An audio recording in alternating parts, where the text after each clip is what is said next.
The way to lose weight is to essentially eat less calories than you burn. There is one thing that hinders our ability to eat less calories than we burn and make it a lot harder. It is hunger. There are two things that encompass this hunger, the physiological hunger and the mental hunger. Now I know it is subjective, right? Each person's subjective level of hunger will be subjected to his psyche to some extent. And that's the thing.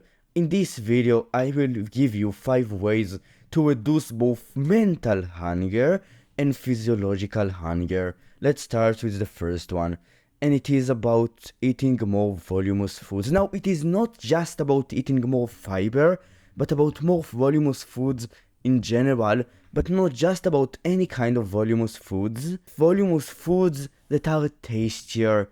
So think about it like this. If we could eat the foods that we like the most, right, and they contain no calories, even though just through being in a calorie deficit, we would feel physiological hunger, we would have a pretty easy time losing weight, because the main obstacle for most people is not really about the physiological feeling of hunger, at least in the first stages of weight loss, until getting to like 12 or 11% body fat. The main obstacle in these stages is the restriction of food, especially of the tasty food.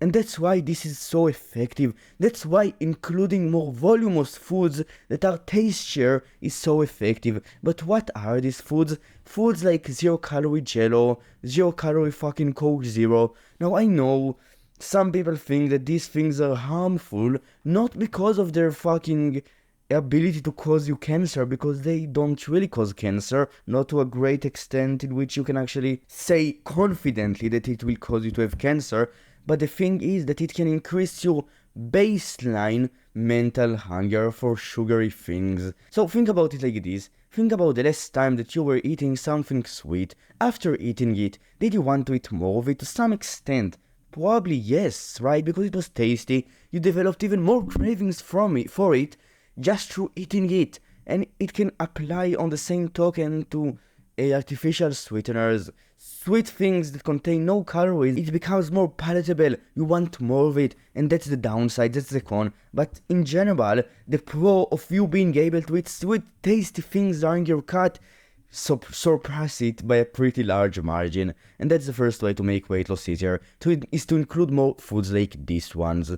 And then the second one, and it is about fiber and protein. So fiber is an aspect of volume, but not only that. This type of volume increases both mental and physiological satiety. So the mental satiety comes from fibrous foods contain less calories, because most fibers, right, insoluble fiber, contains 0 calories, and soluble fiber contains a lot less calories than other foods, so it is a lot less calorie dense, which makes it a lot more voluminous. But not only that, because after consuming it, it gets accumulated in the stomach and it takes more time to digest. Your body, even for a short period of time, not even a short period of time in general, would think that you have eaten more than you actually ate in terms of the calorie amount. And that's how it increases satiety. And then there is protein. Generally, the general consensus for the science, some studies support it, some studies does not support it, but in general, the body craves what it needs to some extent.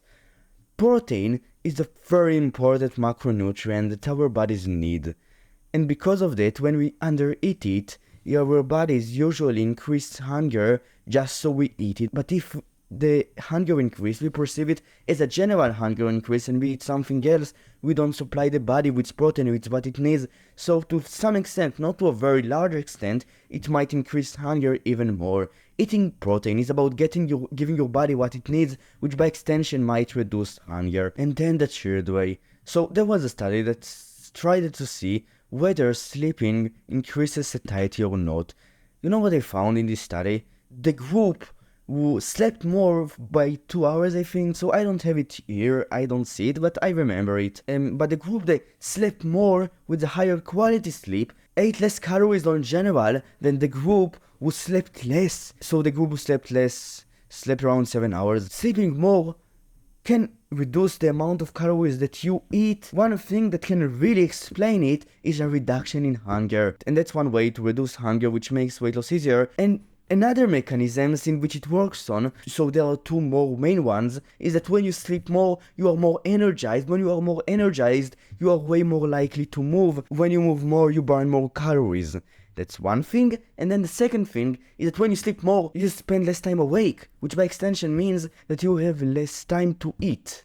And you eat less by extension. Now the fourth way. So it is about caffeine. Caffeine is a well-known appetite suppressor. When you consume it, your appetite gets suppressed. That's a great thing.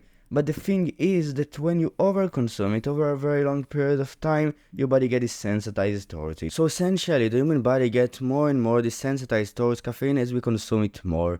And through that, the caffeine effect on reducing hunger goes down with time. So you need to be worried that you don't overconsume caffeine and never take a break from it. So that's the thing. If you want caffeine to consistently reduce your hunger, you need to once a week, twice a week, or every few months take a 1 week break from it, so your body gets sensitive to it again, which causes your body to get the effect once again. And then there is the fifth thing. So it is both about physiological and mental hunger. It's about having stuff to do. So think about it like this. One guy is being forced to stay on a bed for a day. He's forced to be there, right? He has food in there on this bed and the phone. He would probably, after a few minutes of boredom, would go and start scrolling on TikTok, right? He would get bored of scrolling on TikTok, and the other thing that he would be able to do is to eat. He would just start eating as a result of boredom. And that's the thing. When you have nothing to do outside of work and scrolling on TikTok and watching YouTube videos in your days, you would probably get bored of these things pretty fucking fast, or not fast, but at the end, you would get bored of them. And through that, you might want to do something that is really fun. Eating food is one of these things, and that's the thing. If you have nothing fun to do, if you don't go out with your friends a lot, if you don't go to the gym and socialize there a lot, in general, fun stuff, if you don't have fun stuff that occupy your mind during your days to do, then of course you would eat more. Of course you would have emotional eating to some extent. Of course. It is about having more stuff that is fun or relaxing, because a high amount of stress can also increase appetite. What these things can be, it can be you going out with your friends, playing sports together, going and playing basketball together, you and your friends talking together, right? Just having a conversation, you meditating or sleeping more, and all of these activities will occupy your mind and will cause you to not think about food as much, and physiologically they are proven to reduce hunger to some extent. And that's essentially it. Through mechanisms like stress increase hunger. When you have less stress, in your days generally less stressed, your hunger goes down. And another mechanism in which when you do something that is alerting, your hunger goes down temporarily. So when you go and you play basketball with your friends or train with your friend, your stress would probably go up a bit during that activity, but with it your hunger would go down. And that's essentially it. If you enjoyed this video, you can like and subscribe. If you want to get free scores, link in the description. Bye.